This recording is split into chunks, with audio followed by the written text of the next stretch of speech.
When you're going out onto the pitch in a kit that looks like a fucking Mawam, what are you expecting to happen? Honestly lads, that kit, okay, before we even start the video, that kit is gotta be the worst Chelsea kit I've ever seen. I thought it was blue and red Crystal Palace before, but looking at it last night, it's fucking pink. And you know, football kits that are pink can be pulled off well. I mean, Leicester had a lovely pink kit last season, but this, like a 100th minute Bruno Fernandes penalty, it'd make you sick to your stomach. Welcome back to The Verdict.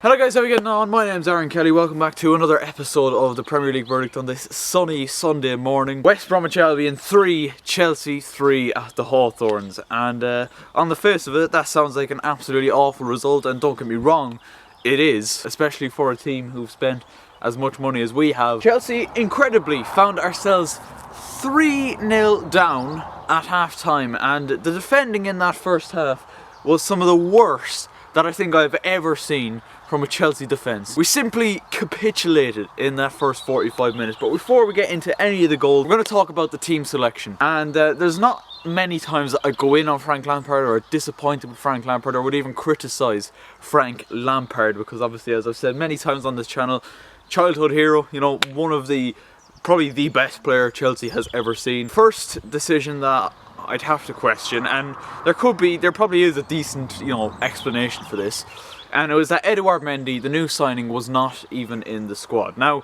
I know Frank said that he only had one training session, he only signed on Thursday morning, but for me, if he's fit and he's ready to go, he should be in the starting 11. Maybe he didn't feel up to it, maybe he didn't feel that he was at match sharpness yet, but it was Willy Caballero who did start in goal. The next decision that I thought was definitely questionable, not starting Thiago Silva, but giving Thiago Silva the captain's armband from the get-go. We've seen the influence Cesar Azpilicueta had when he was given the armband coming off the bench at half-time. And yeah, I know he's a player who's been there and done it, but I think when you look at the starting 11, N'Golo Kante's been there for a couple of years now.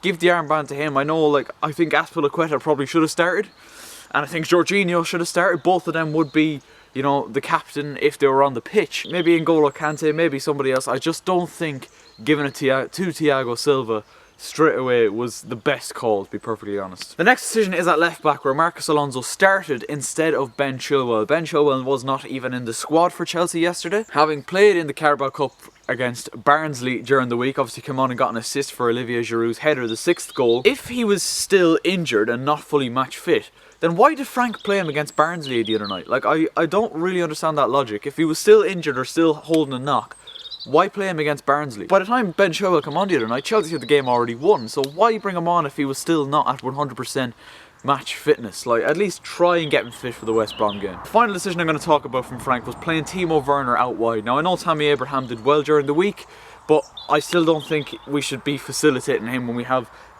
literally one of the most prolific strikers in Europe. I know Tammy Abraham scored the equaliser in the 93rd minute, but Timo Werner, you've just signed him, he's a striker. Play him in his central position, please. So anyway, let's get on to the goals then. Chelsea found themselves 3-0 down at half-time, and it was Callum Robinson, who has only ever scored 3 Premier League goals, all 3 of which have now been against Chelsea, 2 last night and 1 last season for Sheffield United at Stamford Bridge. He got the opener when, surprisingly enough, it was a Marcos Alonso mistake after a long ball. He tried to just head it down to, I think, Thiago Silva, and it was intercepted. Bish bash bosh, 2 passes later, Callum Robinson shifts it onto his left foot, through the legs of Reece James, into the bottom corner, past Willy Caballero to give Albion the lead. And to be perfectly honest, I think Reece James should have done better defensively there as well. I think he was very standoffish, didn't really want to, you know, engage Callum Robinson. And don't get me wrong, very, very good finish, but when it goes through the legs like that, it was always going to be very difficult for Willy Caballero to get down to save it. You've probably seen it very, very late. Not too long later then, it was 2-0 to West Brom, and this time it was a mistake by,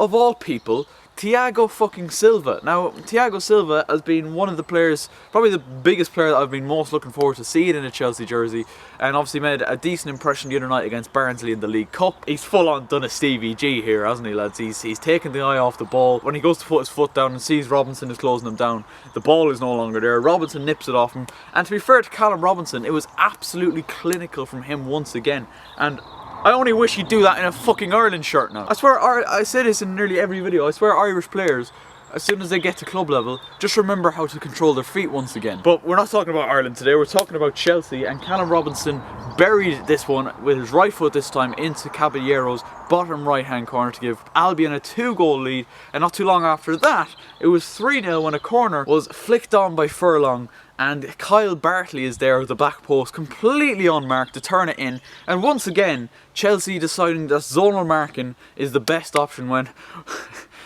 it clearly doesn't work for you lads.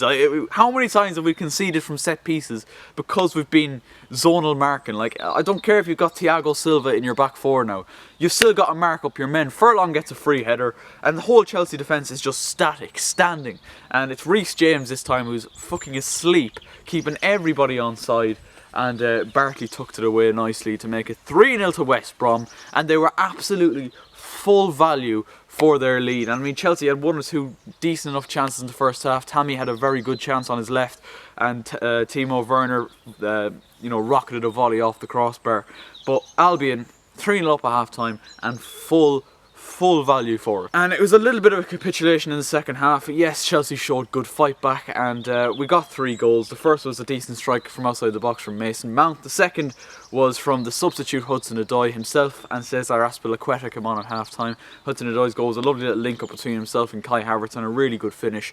And then the last goal was a cross-come shot from out wide, I believe it was, and the goalkeeper Johnston gets down to it and Tammy Abraham tucks it away. There was a VAR check, 93rd minute, to save a point for Chelsea. But a point against West Brom isn't good enough. I know in the circumstances you could look at it saying, look, we were fucking 3-0 down at half time, just take a point and move on. And that's what I'm choosing to do, take the point and move on. Let us never ever talk about this West Brom game again. And yes, Chelsea got out of jail yesterday, but for me, boys and girls, I think there is still a lot of underlying issues still defensively.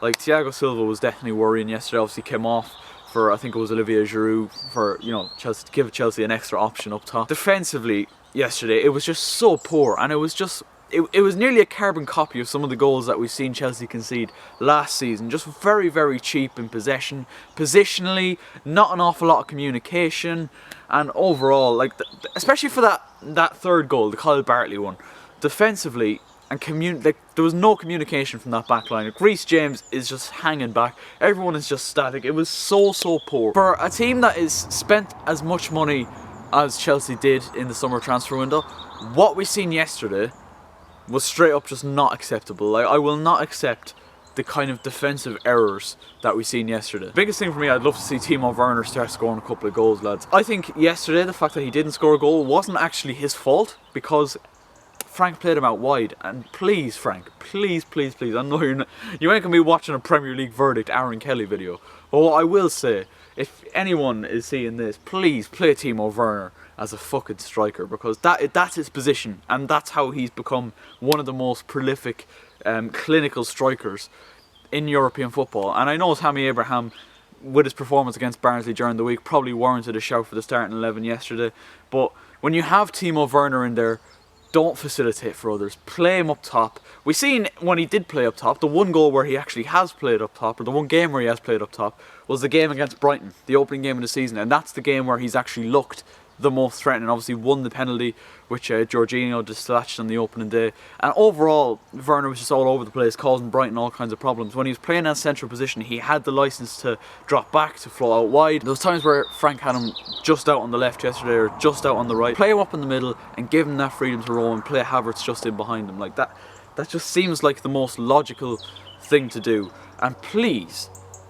never play Marcus Alonso again. Draw with West Brom is not acceptable, but we move on. But from what I've seen last night, it doesn't bode well, and the signs are certainly worrying. So Chelsea fans, let me know your thoughts on the game in the comment section down below. Don't forget to leave a like if you have enjoyed, and also don't forget to hit that big red subscribe button down below with your notifications on, and I shall catch you later. But when we